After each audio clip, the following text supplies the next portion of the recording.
નમસ્કાર, YNN ન્યૂઝમાં આપનું સ્વાગત છે। સમાચારમાં વાત કરીએ તો અખિલ ભારતીય વિદ્યાર્થી પરિષદ મહારાજા સયાજીરાવ યુનિવર્સિટી વડોદરા દ્વારા સંસ્કાર સંગમનું આયોજન કલ્ચરલ ફેસ્ટનું આયોજન કરવામાં આવ્યું છે।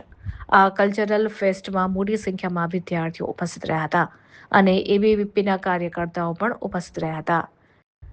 આ કાર્યક્રમમાં વિદ્યાર્થીઓએ પરફોર્મ કર્યું હતું, જેમાં વેદ ત્રિવેદી યુનિવર્સિટી અધ્યક્ષ આશીષ સોલંકી, યુનિવર્સિટી મંત્રી યોગભાઈ ગઢવી, આર્ટ્સ ફેકલ્ટી અધ્યક્ષ દિવ્યાબેન રાઠોડ, આર્ટ્સ ફેકલ્ટી મંત્રી તેમજ તમામ લોકો ઉપસ્થિત રહ્યા હતા।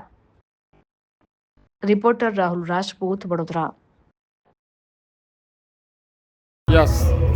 आज रोज अखिल भारतीय विद्यार्थी परिषद एबीवीपी आर्ट्स द्वारा सीसी मेहता ऑडिटोरियमમાં સંસ્કાર સંગમ કલ્ચર ફેસ્ટનું આયોજન કરવામાં આવ્યું છે, જે 7, 8, 9 એપ્રિલે રહેવાનું હશે। એમાં 150થી વધારે પાર્ટિસિપેશન્સ આવ્યા છે અને 400થી 500 લોકો આજના દિવસે એમને જોવા આવ્યા છે। આગળના હજી 2 દિવસે હું તમને આમંત્રિત કરું છું કે તમે જોવા આવો।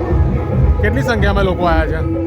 આજના દિવસે હજી 400થી 500 લોકોની સંખ્યા આવી છે અને સીસી મેહતા ઓડિટોરિયમ આખું ભરાઈ ગયું છે। શું નામ તમારું? યુગ ગઢવી, આર્ટ્સ ફેકલ્ટી અધ્યક્ષ। Subscribe now and press the bell icon. Never miss an update.